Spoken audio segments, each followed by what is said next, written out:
जय जगन्नाथ नमस्कार। आसतु नजर पकेबा मयूरभंज जिलार आज टॉप न्यूज अपडेट कौन कौन सब रही किंतु तापूर्व आपण मानक गोटे अनुरोध वीडियोटी को संपूर्ण देखंतु आ जो मैंने प्रथम करी चैनल को आछंती सब्सक्राइब करंतु जाफल प्रत्येक नूतन वीडियो नोटिफिकेशन आपण सर्वप्रथम पाई परिबे।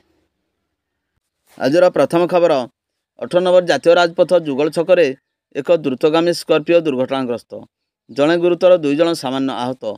हस्तगत सूचना मुताबक निर्मल चंद्र त्रिपाठी नाम पंजीकृत थिबा OR 01R 9357 नंबर विशिष्ट स्कॉर्पियो टी अत्यंत द्रुतगति बैसिंगारू बेतनटी अभिमुख आसुवा समय 18 नंबर जातीय राजपथ जुगल छकरे कौन कारणवशत भारसाम्य हराई डिवाइडर डेई रास्तार अपर पार्श्व रास्ता तलकू ड्रेन भीतर को पशि जाइथिला।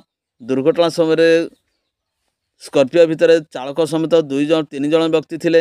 समस्त को उद्धार कर बेतनटी डाक्तखाना भर्ती करा जायथवा बेले सेमानक मध्यरु भद्रक जिलार अंचलर अक्षयकर अत्यंत गुरुतर थिबा बेले केन्दुझर जिला मरेई गाँवर अभिमन्यु त्रिपाठी एवं भद्रक जिला बंतोपकंठ चंडीपुर अंचल शेख मुस्ताक सामान्य आहत होती। बेतनटी डाक्तखाना समस्त प्राथमिक चिकित्सा पर अक्षय अनंतर अवस्था अत्यंत संकटापन्न थिबारु तांकु संगे संगे जिला मुख्य डाक्तखाना को स्थानांतरित करा जायछि। एपटे दुर्घटनाग्रस्त स्कॉर्पियो को जबत करी तदंत आरंभ करछि बैसिंगा पुलिस। परवर्ती खबर मानसिक निर्यातना नहीं अध्यापकों नाम बारिपदा टाउन थाना अभियोग कले अध्यापिका। मानसिक निर्यातना एवं धमक चमक देउथबा नहीं अध्यापकों विरुद्ध में बारिपदा टाउन थाना अभियोग करछन्ति। एने बारिपदा स्थित MPC उच्च माध्यमिक विद्यालय अध्यापिका माने अध्यक्ष शुभंकर साहू नाम थाना लिखित अभियोग करछन्ति। अभियोग अनुसार बहुत दिन हम अध्यापिका माने उक्त उच्च माध्यमिक विद्यालय शिक्षादान कर आछन्ति। उक्त अध्यापिका मानकु शुभंकर साहू मानसिक निर्यातना दौरान सेमानकु दुर्व्यवहार करुवा नहीं अभियोग करछन्ति। तांको कथा न मानले खराब व्यवहार करुवा बेले विलंबित राति अध्यापिका मानकु अध्यक्ष मेसेज करछन्ति। अध्यापिका मानकु बिना कारण ऑफिस चेम्बर को आसवाकू बाध्य करछन्ति। एही अध्यापिका माने विभिन्न आळ देखाई हैरान हरकत करुवा नहीं सेमाने एवं विलंबित राति आपत्तिजनक मेसेज पठाइबा नहीं अध्यक्षों नाम थाना अभियोग करछन्ति। परवर्ती खबर उदला NSC 3 नंबर वार्डर अध्यापिका घर कबाट भांगी सुना अलंकार सह टंका लुट, पुलिस तदंत आरंभ। सूचना मुताबक अध्यापिका प्रमोदी राउत निज स्वामी शरीर असुस्थ थिबारु तांकु नहीं भुवनेश्वर जाइतिले।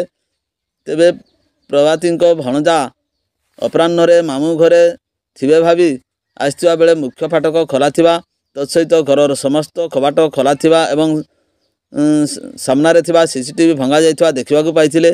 तेबे घटना बाबद प्रमोदी को जना पड़ा सहित पुलिस को खबर देते। उदला पुलिस घटनास्थल पहुंची तदंत आरंभ करता बेले दुर्वृत्त माने CCTV कैमेरा को भांगी देइछन्ति। घरे थिबा गडरेज और आलमीरा भांगी सेथिरे थिबा लाखाधिक टंकार सुना अलंकार सहित नगद टंका एवं लैपटॉप को लुटि नैथिबा पुलिस कहिछि।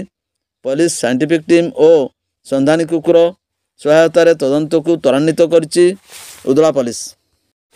परवर्ती खबर बैसिंगा थाना अंचल डम्बरुधर ग्रामर मातृहत्या को आजीवन कारादंड देले बारिपदा स्थित जिला कोर्ट। मयूरभंज जिला और दौरा जज कोर्ट रे एक मातृहत्या मामलार विचार करी राय प्रकाश पाई। विचारपति अरविंद पट्टनायक यार विचार करी अभियुक्त पुओ को दोषी साब्यस्त करी आजीवन कारादंड शुणाणी करछन्ति। एथिसहित 5000 टंका जरिमाना अनादय 6 मासर अधिक कारादंड भोगिबा नहीं राय उल्लेख कराଯାଇଛି। अभियुक्त जनक हेले बैसिंगा थाना अधीन अणा ग्राम पंचायत डम्बरुधर ग्रामर हरि मारांडी। अभियुक्त 13/5/2017 कौन कारण उत्क्षिप्त हो माँ जांभीरा माराणी को आक्रमण करथिले। तेबे मारापिटा करने सहित धरी भूई रे कचाड़ी देथिले। यापर घटनास्थल ही जांभीरा माराणी मृत्यु घटी जाइथिला। उक्त घटना स्थानीय गौरी टुडू बैसिंगा थाना लिखित अभियोग करथिले। पुलिस केस नंबर 27/2017 मामला रुजु करी हत्याकारी पुओ को गिरफ्त करी कोर्ट चालाण करथिले। मामला विचार समय 14 जन साक्षी तदंत और डाक्तर रिपोर्ट को आधार करी जज उपयुक्त राय प्रकाश करछन्ति। उक्त मामला को सरकारी PP सस्मिता महापात्र परिचालना करथिले। परवर्ती खबर କପ୍ତିପଦା ଭିନ୍ନକ୍ଷମ ମଞ୍ଚ ପକ୍ଷରୁ 6 ଦଫା ଦାବିରେ ଧାରଣା। ସୂଚନାଯୋଗ୍ୟ ଯେ କପ୍ତିପଦା ଭିନ୍ନକ୍ଷମ ମଞ୍ଚ ପକ୍ଷରୁ କପ୍ତିପଦା ବ୍ଲକ ସମ୍ମୁଖରେ 6 ଦଫା ଦାବି ନେଇ ଧାରଣା ଦିଆଯାଇଛି। ବ୍ଲକରେ ଥିବା ବିଭିନ୍ନ ଭିନ୍ନକ୍ଷମ ହିତାଧିକାରୀମାନଙ୍କୁ ବାରମ୍ବାର ପ୍ରତିଶ୍ରୁତି ପରେ ମଧ୍ୟ କୌଣସି ସରକାରୀ ସୁବିଧା ସୁଯୋଗ ଯୋଗାଇ ଦେବାରେ ଏବଂ ବାରମ୍ବାର ପ୍ରତିଶ୍ରୁତି ପରେ ମଧ୍ୟ ପ୍ରତିଶ୍ରୁତି ପୂରଣ ନ କରିବା ନେଇ ପୂର୍ବରୁ ବିଡ଼ିଓଙ୍କୁ ବାରମ୍ବାର ଦାୟୀପତ୍ର ପ୍ରଦାନ କରାଯାଇଥିଲେ ସୁଦ୍ଧା ବର୍ତ୍ତମାନ ପର୍ଯ୍ୟନ୍ତ ସମସ୍ୟାର ସମାଧାନ ବାଟ ବାହାରି ପାରିନାହିଁ। ସେଥିପାଇଁ କି ଅନିର୍ଦ୍ଦିଷ୍ଟ କାଳ ପର୍ଯ୍ୟନ୍ତ ବ୍ଲକ ସମ୍ମୁଖରେ ଧାରଣାରେ ବସିବେ ବୋଲି ସୂଚନା ଦେଇଛନ୍ତି ସମସ୍ତ ଭିନ୍ନକ୍ଷମ। କପ୍ତିପଦା ଭିନ୍ନକ୍ଷମ ମଞ୍ଚ ସଭାପତି ମନୋରଞ୍ଜନ ଜେନା ଏହି ଧାରଣାର କପ୍ତିପଦା ବ୍ଲକର 26ଟି ପଞ୍ଚାୟତକୁ ଯୁବକ ଯୁବତୀମାନଙ୍କୁ ଯୋଗ ଦେଇଥିବା ବୋଲି ସୂଚନା ମିଳିଛି। ପରବର୍ତ୍ତୀ ଖବର, ରାଇରଙ୍ଗପୁର ଲିଙ୍କ ରୋଡ଼ରୁ ଏକ ଗଛରୁ ବ୍ୟକ୍ତିଙ୍କର ଝୁଲନ୍ତା ମୃତଦେହ ଉଦ୍ଧାର। ସକାଳ ସମୟରେ ସ୍ଥାନୀୟ ଲିଙ୍କ ରୋଡ଼ରେ ଥିବା ଏକ ଗଛରୁ ଝୁଲନ୍ତା ମୃତଦେହ ଥିବା ସୂଚନା ପାଇ ଲୋକମାନେ ଟାଉନ ଥାନା ପୁଲିସକୁ ଖବର ଦେଇଥିଲେ। ଏହାପରେ ଟାଉନ ଥାନା ପୁଲିସ ଘଟଣାସ୍ଥଳରେ ପହଞ୍ଚି ଝୁଲନ୍ତା ମୃତଦେହକୁ ଜବତ କରିଥିଲେ। ଏସହିତ ଏକ ମାମଲା ରୁଜୁ କରି ଘଟଣାର ଅଧିକ ତଦନ୍ତ କରୁଥିବା ଜଣାପଡ଼ିଛି। ମୃତ୍ୟୁର କାରଣ ଅସ୍ପଷ୍ଟ ଥିବାବେଳେ ମୃତକ ଜଣକ ଲିଙ୍କ ରୋଡ଼ ବାସିନ୍ଦା ଦୀପକ ରାମ ବୋଲି ଜଣାପଡ଼ିଛି। ପରବର୍ତ୍ତୀ ଖବର, ପର୍ଯ୍ୟଟନ ଋତୁରେ ପର୍ଯ୍ୟଟକ ଦୀର୍ଘ 32 ଦିନ ଧରି ଶିମିଳିପାଳ ଭ୍ରମଣରୁ ବଞ୍ଚିତ ହୋଇଥିଲେ। 5 ଦଫା ଦାବିରେ ଶିମିଳିପାଳର ସମସ୍ତ ପ୍ରବେଶପଥକୁ ପର୍ଯ୍ୟଟକ ପାଇଁ ଅବରୋଧ କରାଯାଇଥିଲା। ଗୁଡ଼ଗୁଡ଼ିଆ, ବରେଇପାଣି, ଅସ୍ତକୁଅଁର ପଞ୍ଚାୟତର ଜନସାଧାରଣ ଶିମିଳିପାଳ ବିକାଶ ପରିଷଦର ଡାକରାରେ ଏହି ଜନସାଧାରଣ ସାମିଲ ହୋଇଥିଲେ।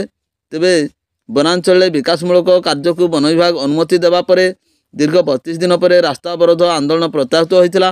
ବିକାଶ ପରିଷଦର ବିଭିନ୍ନ ଦାବିଗୁଡ଼ିକ ମଧ୍ୟରେ କାଳିକା ପ୍ରସାଦ ଠାରୁ ଗଡ଼ଶିମିଳିପାଳ ପର୍ଯ୍ୟନ୍ତ ମୁଖ୍ୟ ରାସ୍ତାର ଉନ୍ନତିକରଣ, ମୋବାଇଲ ଟାୱାର ବସାଇବାକୁ ଅନୁମତି, ଶିମିଳିପାଳ ମୁଖ୍ୟ ରାସ୍ତାରେ କାଠ ପୋଲଗୁଡ଼ିକୁ କଂକ୍ରିଟ କରିବା, ରାଜସ୍ୱ ଗ୍ରାମ ରାସ୍ତାଗୁଡ଼ିକୁ ପ୍ରଧାନମନ୍ତ୍ରୀ ସଡ଼କ ଯୋଜନାରେ ଅନ୍ତର୍ଭୁକ୍ତ କରିବା, ସ୍ଥାନୀୟ ଯୁବକ ଯୁବତୀମାନଙ୍କୁ ବନ ବିଭାଗର ନିଯୁକ୍ତି ଅଗ୍ରାଧିକାର ଦେବା ଦାବିରେ ଏହି ରାସ୍ତାରୋକ ଆନ୍ଦୋଳନ ଚାଲୁ ରହିଥିଲା।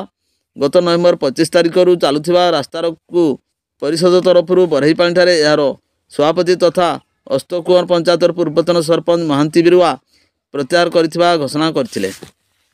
ପରବର୍ତ୍ତୀ ଖବର, ଏକ ନରହତ୍ୟା ମାମଲାର ରାୟ ଶୁଣାଇ ବାରିପଦା ଅତିରିକ୍ତ ଜିଲ୍ଲା ଜୌରା ଜଜ୍ ସତ୍ୟନାରାୟଣ ପାତ୍ର ଅଭିଯୁକ୍ତ ବୈଶିଙ୍ଗା ଥାନା ଅନ୍ତର୍ଗତ ନୂଆଗାଁ ଗ୍ରାମର ଶ୍ୟାମସୁନ୍ଦର ବାରିକ ବୟସ 62 ବର୍ଷକୁ ଦୋଷୀ ସାବ୍ୟସ୍ତ କରିବା ସହିତ ଆଜୀବନ ସଶ୍ରମ କାରାଦଣ୍ଡ ଆଦେଶ ଦେଇଛନ୍ତି। ଏହା ସହିତ 52,000 ଟଙ୍କା ଜରିମାନା ହୋଇଛି। ସରକାରଙ୍କ ପକ୍ଷରୁ ଅତିରିକ୍ତ ପିପି କୃଷ୍ଣଚନ୍ଦ୍ର ଦାସ ମାମଲା ପରିଚାଳନା କରିଥିଲେ। ମାମଲାରେ ଅଭିଯୋଗକାରିଣୀ ବୈଶିଙ୍ଗା ଥାନା ଅନ୍ତର୍ଗତ ନୂଆଗାଁ ଗ୍ରାମର ସୁଲେଖା ବାରିକଙ୍କ ଅଭିଯୋଗ ଅନୁଯାୟୀ 2020 ଜାନୁଆରୀ 16 ତାରିଖର ସନ୍ଧ୍ୟା ସମୟରେ ତାଙ୍କ ସ୍ୱାମୀ ରାଧାକୃଷ୍ଣ ବାରିକ, ସାଥୀ ଶରତ ବାରିକ ଗାଁର ଏକ ପାନ ଦୋକାନକୁ ଯାଇଥିଲେ। ସେହି ଗାଁର ଶ୍ୟାମସୁନ୍ଦର ବାରିକ ପୂର୍ବ ଶତ୍ରୁତାକୁ ନେଇ ସେମାନଙ୍କୁ ଜୀବନରୁ ମାରିଦେବାର ଧମକ ଦେବା ସହିତ ପାଟିତୁଣ୍ଡ କରିଥିଲେ। ଲୋକଙ୍କ ବୁଝାସୁଝା ପରେ ଶ୍ୟାମସୁନ୍ଦର ବାରିକ ସେଠାରୁ ପଳାଇ ଯାଇ ଗାଁ ରାସ୍ତା ପାର୍ଶ୍ୱ ଏକ ଗଡ଼ିଆ ପାଖରେ ଲୁଚି ରହିଥିଲେ। ଉକ୍ତ ରାସ୍ତା ଦେଇ ରାଧାକୃଷ୍ଣ ବାରିକ ଓ ଶରତ ବାରିକ ଫେରୁଥିବା ବେଳେ ଶ୍ୟାମସୁନ୍ଦର ସେମାନଙ୍କୁ ଠେଙ୍ଗା ସାହାଯ୍ୟରେ ଆକ୍ରମଣ କରି ଗୁରୁତର ଆହତ କରିଥିଲେ। ଉଭୟଙ୍କୁ ଡାକ୍ତରଖାନା ନିଆଯାଇଥିଲେ ହେଁ ରାଧାକୃଷ୍ଣଙ୍କୁ ଡାକ୍ତର ମୃତ ଘୋଷଣା କରିଥିଲେ। ଗୁରୁତର ଶରତ ବାରିକଙ୍କୁ ବାଲେଶ୍ୱର ହସ୍ପିଟାଲକୁ ପଠାଯାଇଥିଲା। ବୈଶିଙ୍ଗା ପୋଲିସ 2020 ଜାନୁଆରୀ 16 ତାରିଖରେ 12/2020 ନମ୍ବରରେ ଏକ ମାମଲା ରୁଜୁ କରାଯାଇଥିଲା।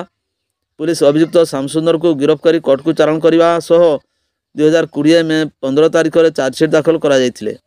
ଅତିରିକ୍ତ ଦୌରା ଜଜ୍ ଅଭିଯୁକ୍ତ ଦୋଷୀ ସାବ୍ୟସ୍ତ କରି 302 ଦଫାରେ ଆଜୀବନ ସଶ୍ରମ କାରାଦଣ୍ଡ ସହ 50,000 ଟଙ୍କା ଜରିମାନା ତଥା ଜରିମାନା ଅନାଦେୟ ଅତିରିକ୍ତ 6 ମାସ କାରାଦଣ୍ଡ ଏବଂ 324 ଦଫାରେ 2 ବର୍ଷ ସଶ୍ରମ କାରାଦଣ୍ଡ ସହ 2,000 ଟଙ୍କା ଜରିମାନା ଅନାଦେୟ ଅତିରିକ୍ତ 3 ମାସ କାରାଦଣ୍ଡ ଆଦେଶ ଶୁଣାଣି କରିଛନ୍ତି। ଆଦାୟ ହେବାକୁ ଥିବା ଜରିମାନା ଅର୍ଥ ମଧ୍ୟରୁ 75% ମୃତକ ପତ୍ନୀଙ୍କୁ ଏବଂ 25% ଗୁରୁତର ଆହତଙ୍କୁ ପ୍ରଦାନ କରାଯିବା ପାଇଁ ନିର୍ଦ୍ଦେଶ ଦିଆଯାଇଛି।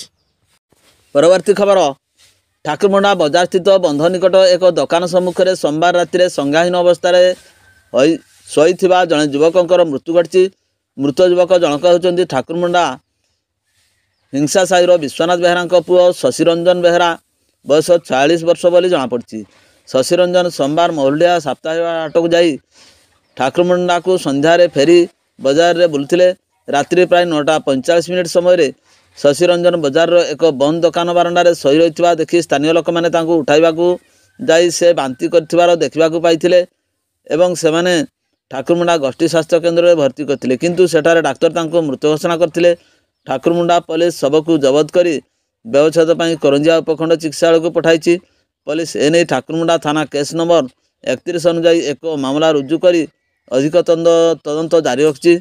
शव व्यवच्छेद रिपोर्ट आसवा पर मृत्युर कारण जना पड़ो बोली पुलिस पक्षर सूचना मिली। परवर्ती खबर बड़सल थाना अंतर्गत जगन्नाथपुर ठारे सड़क दुर्घटना जड़े महिला घटनास्थल में मृत्यु घटी। बड़सल थाना अंतर्गत सौकाडुआ निवासी नियति बाला दासी नामक 54 वर्षीय महिला सकाल समय जगन्नाथ बस स्टाण्ड रे सड़क पारी होता बेले एक टैंकर संस्पर्श में आसी जीवारु टैंकर गाड़ी उपर चढ़ी जा फल घटनास्थल में मृत्यु घटी। बड़सल थाना प्रभारी रामदयाल सदल बेले घटनास्थल में पहुंची मृत महिला शव को व्यवच्छेद निमंते घाटशिला पठाई बेले सुजोग पाई दुर्घटना घटाई टैंकर गाड़ी नंबर WB29C0151 को ड्राइवर नहीं घटनास्थल पश्चिमबंग आड़ को पलाई जनाई किंतु पुलिस दुर्घटना घटाई गाड़ी को धरने पिछा कर पश्चिमबंग गेट पाखर धरी सूचना मिली। भिडियोटी को शेष पर्यंत देखि अनेक अनेक धन्यवाद।